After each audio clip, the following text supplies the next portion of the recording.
인비잘라인 장치가 모든 환자분들한테 아주 좋은 장치라고 말씀드릴 수는 없다는 점이죠. 광고나 마케팅에서는 절대 알려주지 않는, 하지만 치료받기 전에 반드시 알아야 할 인비잘라인에 관련된 솔직한 이야기를 준비했습니다. 안녕하세요. 반갑습니다. 웃는 치과의사 오원장입니다. 요즘 교정 치료 중 제일 핫한 치료가 무엇인가요? 요즘 교정 치료를 받으시는 많은 분들이 저한테 오셔가지고 원장님 인비잘라인으로 치료받고 싶어요, 이런 얘기를 많이 하시거든요. 최근에 들어서는 진짜 인비잘라인에 대한 문의가 많이 늘어나고 실제로 인비잘라인으로 치료를 진행하시는 분들도 많이 증가하고 있는 추세입니다. 그러면 교정 중 인비절라인이 제일 좋다라고 말할 수 있을까요? 인비잘라인이 좋죠. 그런데 상황에 따라서는 단점들도 분명히 있습니다. 무조건 좋다고만 생각하고 오시는 분들도 있는데요. 너무 장점만 강조되면서 잘못된 오해들도 일정 부분은 좀 쌓이고 있어요. 교정을 제대로 알아보지 않고 잘못했다가는 단순히 시간과 돈 낭비로 끝나지 않는다는 거죠. 잘못된 교정으로 인해서 턱 관절에 문제가 생기거나 잇몸이 안 좋아지거나 심지어 치아를 발치해야 되는 상황도 드물게 생길 수도 있습니다. 그러면 저희가 어떻게 알아보고 해야 될까요? 그래서 오늘은 이 영상을 저희가 준비했는데요. 광고나 마케팅에서는 절대 알려주지 않는, 하지만 치료받기 전에 반드시 알아야 할 인비잘라인에 관련된 솔직한 이야기를 준비했습니다. 이 영상을 끝까지 보시면 인비잘라인이 나에게 맞는 교정 치료 장치인지 스스로 판단하고 또 인비잘라인을 잘하는 치과를 고르는 법까지 알 수 있게 되실 거예요. 인비잘라인은 미국의 투명 교정 장치를 만드는 회사 이름인데요. 투명 교정 장치를 만드는 곳이 여러 곳이 있습니다. 그 중에서 인비잘라인이라는 회사가 이 투명 교정 분야의 원조이기도 하고 가장 많은 데이터를 가지고 있습니다. 인비절라인의 원리에 대해서 조금 더 설명해 주시겠어요? 인비잘라인은 사실 생각해보면 좀 단순합니다. 처음에 이렇게 보이는 환자분의 치아 상태에 해당되는 모형을 만듭니다. 물론 이 치아 모형을 처음부터 실제 모형으로 만드는 건 아니고 버추얼 모형으로 만드는 거죠. 디지털 모형으로 만들어서 그 디지털 모형 상에서 우리가 치료 후의 상태를 시뮬레이션해서 또 그 치료 후의 상태를 디지털 셋업이라는 과정을 통해서 컴퓨터 상에서 치아의 위치들을 이동시켜 나가게 됩니다. 그래서 모형상에서 처음 위치와 그리고 끝난 후의 위치를 만들어서 요 사이 간격들을 치아 이동을 1호나 0.2mm 정도 단위로 잘게 쪼갭니다. 그러면 그 각각의 쪼갠 디지털 모델들을 3D 프린터로 출력을 한 이후에 이 각 단계에 맞는 투명 교정 장치들을 제작을 하는 거죠. 이렇게 투명 교정 장치들을 제작을 하면 실제 치아에 착용을 하게 되면 이 치아들이 이 장치의 내면의 형태에 따라서 조금씩 이동해가는 과정을 통해서 치아들이 움직이게 됩니다. 그러면 교정 과정 중에 장치를 몇 개 정도 종류나 끼게 되나요? 이게 이제 사람마다 다른 게요. 그 환자분이 가지고 있는 치아 이동의 정도가 많이 요구되는 분들이 있고 좀 적게 요구되는 분들이 있습니다. 그러니까 쉽게 얘기해서 간단한 케이스들은 7개에서 10개, 20개 이내로 끝나게 되고요. 보통의 경우다라고 하면은 한 30개 혹은 40개 정도 진행이 될 수 있고요. 좀 어려운 경우다, 치아 이동이 많이 필요하고 예를 들어서 발치를 동반한 교정 치료 같은 경우 기간도 오래 걸리거든요. 그런 경우에는 50개, 60개 이렇게 이상 진행되는 경우들도 있습니다. 그럼 장치를 하나 끼고 조금 움직이고 또 하나 끼고 또 조금 움직이고 이런 식이라고 생각하면 네, 맞습니다. 그런 식으로 진행됩니다. 그리고 이 하나의 장치당 착용하는 시간에 대해서도 많은 분들이 질문을 하시는데요. 그것도 이제 환자들마다 좀 다릅니다. 왜냐하면 치아 이동의 양상에 따라서 좀 다르게 되는데요. 보통은 짧게는 1주, 길게는 2주 정도 착용을 하게 되는데요. 그래서 환자분들이 또 착용을 잘 하시고 이걸 잘 따라오시는 분들은 보통 1주에서 한 10일 정도 주기로 장치를 교체하면서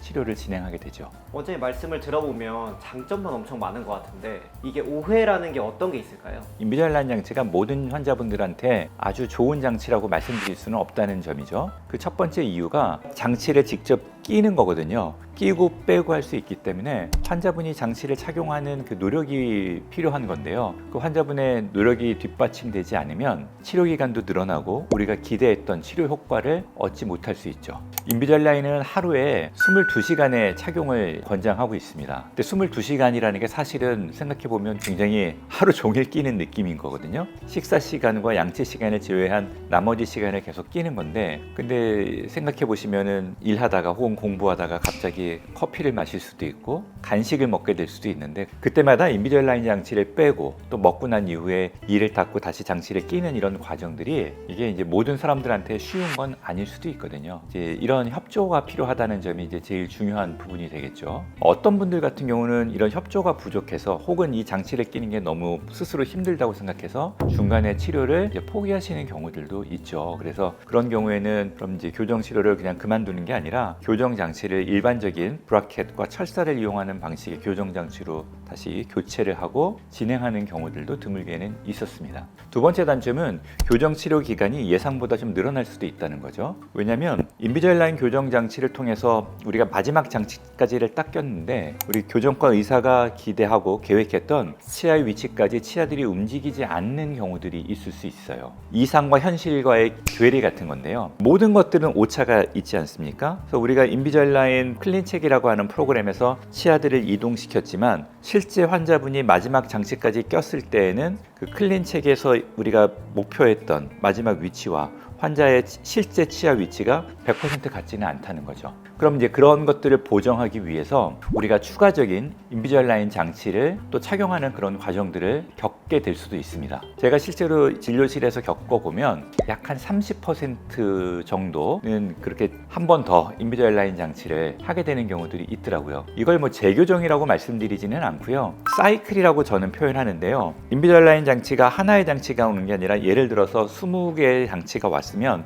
거기까지가 하나의 사이클입니다. 한 번의 사이클이 끝나고 그때 평가를 해서 마지막 장치로 인한 치아의 위치가 우리가 기대했던 것만큼 좋으면 거기서 종료될 수도 있지만 그게 마음에 안 들면 한 사이클을 더 돌리는 거죠. 그랬을 때 우리가 예상했던 것보다 이제 시간이 조금 더 늘어나는 그런 문제들도 생길 수 있습니다. 세 번째 단점이라고 할 수 있는 거는 인비절라인 장치가 가지고 있는 치료 비용입니다. 치료 비용이 좀 높아요. 기본적으로 장치를 제작하면 인비절라인 미국 회사에 우리가 장치 제작을 의뢰하게 되죠. 그런 과정 중에서 단순히 장치 제작하는 게 아니라 의사와 그 회사에 있는 담당자와 환자의 사례를 놓고 여러 번 치료 계획들을 개발하게 되고 또 그렇게 개발된 치료 계획들에 맞춰서 인비절라인 장치가 제작이 되면 이러한 케이스에 환자분의 장치가 담겨져 오게 됩니다. 그러면 그 환자분의 상태에 맞춰서 1년의 장치들이 이렇게 쭉 오게 돼요. 여기 번호를 보면 54까지 마지막 장치가 계획되어 있는 걸 우리가 확인할 수 있습니다. 이런 식으로 이 장치가 제작되어 오다 보니까 이 인비절라인사에서 요청하는 이 장치의 제작 비용 자체가 다른 것보다 훨씬 이제 높은 상황인 거죠. 그래서 환자분들이 실제로 진행하게 되는 인비절라인 치료 비용 자체가 높아지는 그런 효과가 있죠. 그래서 일반적인 철사 교정 장치 같은 것들에 비해서 인비절라인 교정 장치가 좀 더 높다. 이렇게 말씀드릴 수 있고요. 이게 이제 어떻게 보면 단점이라고도 말씀드릴 수 있겠죠. 그다음에 단점이라고 말할 수는 없지만 실제로 환자분들이 인비절라인 선택하는 이제 여러 가지 이유가 있겠지만 그 중에 하나가 이게 좀 통증이 적지 않을까 혹은 통증이 없다라고 생각해서 인비절라인을 선택하시는 분들도 있습니다. 근데 이제 통증이 아예 없다고 생각하시고 인비절라인 치료를 진행하시면 의외의 통증에 좀 놀라실 수도 있어요. 일반적인 철사와 브라켓을 이용한 교정 치료도 통증이 있고요. 인비절라인을 이용한 교정 치료도 통증이 있습니다. 일반적인 브라켓과 철사를 이용한 치아 교정 치료보다는 인비절라인을 이용한 교정 치료의 통증이 조금 덜한 건 사실입니다. 왜냐하면 인비절라인은 브라켓으로 인해서 잇몸이나 혹은 혀 아니면 입술 안쪽에 자극을 받는 것들이 훨씬 덜하기 때문에 그래요. 그래서 이제 그런 불편함은 없지만 그래도 인비절라인을 처음 끼게 되면 치아에 힘이 전달되기 때문에 약 3일에서 길게는 한 일주일 정도 이렇게 좀 뻐근하게 느껴지는 약간의 통증은 지속될 수 있습니다. 치아 모형인데요. 이런 치아 모형들의 이 장치가 이제 들어갈 때 이거에 딱 맞춰서 들어가는 게 아니라 요 다음번 장치는 요 상태에서 움직인 상태의 디지털 모형에 맞춰서 장치가 제작되기 때문에 이 장치를 끼면 이 치아 구조물하고 일정 부분 갭이 있습니다. 그러면 이 장치가 들어가면서 이 장치가 가지고 있는 탄력적인 성질로 치아를 누르게 됩니다. 당길 수도 있고요. 누르기도 하고 혹은 회전하는 힘을 가하기도 합니다. 그때 이제 조금 불편함을 느끼는 거죠. 근데 이게 그럼 엄청나게 아프냐? 그렇지는 않고 약간의 뻐근한 느낌, 살짝 불편한 통증은 며칠 정도 느낄 수 있다. 그럼 그게 계속 거슬리고 그렇진 않을까요? 보통 이 장치를 일주일 간격으로 교체를 한다고 했을 때는 한 2, 3일 정도 통증이 있다가 적응이 되거든요. 그럼 또 지낼만 하고 또 그 다음번 장치를 또 끼면 또 조금 한 뭐 이틀, 3일 정도 불편하다가 또 적응이 되고 이런 과정으로 진행된다고 생각하시면 되겠습니다. 의사 선생님의 실력은 별로 안 중요한 부분인가요? 이 부분이 정말 중요한 포인트인데요. 인비저라인 치료에 있어서 제일 중요한 부분은 사실 의사가 시간을 가장 많이 쓰는 부분은 초기 부분입니다. 초기라고 하면 우리가 인비저라인 회사에 있는 담당자와 우리 담당 교정과 주치의가 우리 환자분의 치아 상태를 놓고 그 치아 디지털 모형상에서 치료 계획을 개발하는 과정인데요. 이때 이제 의사의 노하우가 많이 필요하게 되죠. 이것이 정말 가능한 치아 이동인가? 그리고 이것이 정말 효과적으로 이런 기간 내에 달성될 수 있는 것인가에 대한 평가가 되게 중요하고 환자분이 원하는 치료 목표들을 다 달성할 수 있도록 치아 이동이 된 것인가를 우리가 잘 잡는 과정들이 너무너무 중요하거든요. 이때 경험이 많은 교정과 전문 의사 선생님의 개입이 굉장히 중요한 역할을 하게 됩니다. 교정치료를 진행하는 과정 중에서 우리 환자가 이 장치를 잘 끼면 좋지만 또 그렇지 않은 경우들도 굉장히 많거든요. 그래서 그 장치를 잘 끼는지 못 끼는지를 우리가 잘 관찰하면서 만약에 못 꼈을 때는 이 장치들이 이제 실제 맞지 않게 됩니다. 그러면 그때 또 어떻게 개입해 들어가고 또 잘 맞지 않는 치아들을 이 장치에 잘 맞을 수 있도록 다시 유도를 해서 치료를 계속 이어가게끔 할 수 있을지에 대해서 의사들이 계속 개입을 하게 되는데 이런 과정에서 의사의 경험과 실력이 치료를 잘 진행시키는데 아주 중요하게 되겠죠. 인비저라인 치료 경험을 많이 갖고 있는 교정과 의사 선생님을 찾아가는 것이 좋습니다. 인비저라인 회사에서 이렇게 장치를 만들어 주니까 치과의사면 누구나 쉽게 인비저라인 치료를 진행할 수 있는 것 아닐까라는 생각을 가지고 막상 진행하다 보면 수많은 이제 문제들을 만나게 되거든요. 그럼 그런 이제 문제들을 해결하는 걸 우리가 이제 트러블 슈팅이라고 하죠. 애초에 교정과 의사로서 충분한 경험을 가지고 있지 않으면 그런 문제들을 해결해 나가기가 어렵습니다. 인비저라인으로 잘 치료가 되지 않는 경우에는 우리가 일상적인 철사 교정을 부분적으로 이용해서 치아들을 또 이동시키고 다시 또 인비저라인으로 또 진행한다든가 이런 여러 가지 변형과 또는 응용이 필요한데 그런 것들을 하기가 어렵다고 하면 인비저라인 치료로 중간에 문제가 생겼을 때 해결이 잘 안 되는 경우들도 있습니다. 그래서 이제 가능한 한 교정 치료 경험이 많은 선생님들 중에서 인비저라인 치료 경험을 가지고 계신 교정과 의사를 찾아가는 것이 좋다고 말씀드리고 싶습니다.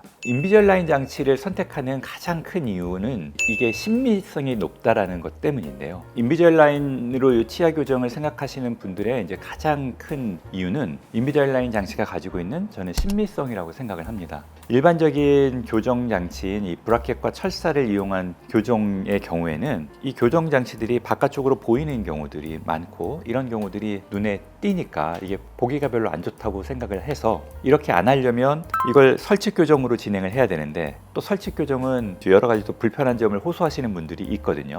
그런 경우에 인비저라인 장치를 많이 생각을 하시는 거예요. 인비저라인 장치가 기본적인 브라켓 철사를 이용한 교정 장치보다는 훨씬 티가 안 나긴 하는데 그렇다고 해서 이게 또 전혀 티가 안 나는 건 아닙니다. 살짝 보면 이제 티도 나고요. 치아 이동을 위한 어태치먼트라고 하는 구조물들을 부착하게 됩니다. 물론 이게 잘 눈에 보이는 건 아니에요. 근데 다수의 치아에 어태치먼트를 부착하면 이게 조금 보일 수도 있습니다. 그래서 인비저라인을 하는 경우에는 이게 완전히 티가 안 나는 건 아니고 거의 안 난다. 그런 점을 좀 이해하시면 좋겠고요. 그 다음에 이제 인비저라인 장치가 가지고 있는 또 큰 장점 중에 하나는 발음도 편하고 밥 먹을 때 편하다는 거죠. 빼고 먹는 거니까 뭐가 걸리는 게 없으니까요. 그리고 양치할 때도 편합니다. 구강위생 관리하기도 편하죠. 이런 점들은 전부 다 장점이 되는 거예요. 일반적인 교정 장치들은 이런 상태에서 식사를 하면 음식물도 걸리고 식사 이후에 양치를 해도 이를 닦을 때 시간도 오래 걸리고 잘 안 닦이는 경향이 있으니까 근데 그런 거에 비하면 인비저라인 장치가 가지고 있는 그런 장점들은 이제 확실히 좋다 이런 생각을 하고 있습니다. 그래서 많은 분들이 이제 이런 점들 때문에 인비저라인 장치를 찾아보시고 또 인비저라인 치료를 희망하시는 분들이 있는데 인비저라인 장치를 선택할 때 굉장히 중요한 점은 스스로 이걸 물어보셔야 돼요. 내가 이 장치를 하루에 22시간 정도 착용할 수 있을 것인가? 대략 한 1년 정도 이걸 치료를 진행하는 경우들이 많은데 1년 동안 이걸 지속할 수 있을까? 에 대해서 스스로 물어보시고 또 여기에 대해서 내가 나 잘할 수 있어 이렇게 생각하시는 분들이 인비저라인 장치를 선택해서 교정치료를 진행하면 좋겠습니다. 인비저라인 장치는 만능은 아닙니다. 인비저라인 장치가 가지고 있는 장점이 많기 때문에 장점을 활용하되 충분히 이 장치가 가지고 있는 착용 시간에 대한 요구를 잘 따라줬을 때 좋은 치료 결과가 얻을 수 있다는 점 꼭 알아주시면 좋겠습니다. 인비저라인을 이용해서 치료를 받은 한 남자분의 사례를 제가 한번 보여드리도록 할게요. 이분의 경우에는 처음 왔을 때 왼쪽 위의 앞니가 이 사진에서 보이는 것처럼 안쪽으로 갇혀서 있더라고요. 위에 치아 배열들이 이렇게 틀어져 있고 특히 오른쪽 위에 있는 앞니, 송곳니 부위에 공간이 부족해서 이가 삐뚤빼뚤하게 배열된 걸 확인할 수가 있었고요. 아래쪽에도 보면은 앞니들이 공간이 부족해서 들쑥날쑥하게 배열된 걸 우리가 볼 수 있습니다. 이런 경우에 우리가 인비저라인을 이용해서 교정 치료를 하면 어떻게 되는지 한번 살펴볼게요. 이분의 경우에 이제 인비저라인 장치를 착용한 모습입니다. 여기 보면은 치아에 이렇게 조그만하게 돌기처럼 보이는 것들은 어태치먼트라고 하는 구조물들이고요. 이거는 치아에 부착돼서 치아 이동을 손쉽게 하기 위한 손잡이 같은 구조물입니다. 이런 게 있어야지 치아를 효과적으로 움직일 수 있는 거예요. 그래서 이게 진행됐더니 치료 기간은 1년 2개월 정도 지난 이후에 이렇게 삐뚤빼뚤했던 치아 배열들이 정상적으로 고르게 배열된 걸 확인할 수가 있죠. 이 속에 갇혀있던 작은 앞니가 아주 예쁘게 정상적으로 잘 배열이 된 거를 우리가 확인할 수 있었습니다. 그래서 이가 깊게 물리는 것도 좋아졌고요. 그래서 이분의 경우에 이제 한 사이클이 끝나서 제가 이분한테 이제 여쭤봤어요. 현재 상태에서 지금 중심선이 약간 맞지 않고 있는데 한 번 더 하면 이것도 좋아질 수 있다. 한 번 더 하겠냐라고 물었더니 이분은 현재 상태에 너무 만족을 하고 자기는 여기서 끝내고 싶다 그래서 이제 치료를 종결한 그런 사례입니다. 이분의 경우에 이 안쪽으로 갇혀있던 그래서 아래 앞니랑 거꾸로 물리던 앞니를 바깥쪽으로 끄집어내는 게 일반적인 브라켓과 철사를 이용해도 할 수는 있겠지만 그렇게 했을 때는 사실은 쉽지는 않습니다. 왜냐하면 이게 아래 앞니가 이렇게 위에 앞니가 나가는 거를 막고 있기 때문에 다물었을 때 이게 잘 안 나가는데 인비저라인 장치를 했을 때는 이게 훨씬 더 수월하게 개선됐던 그런 것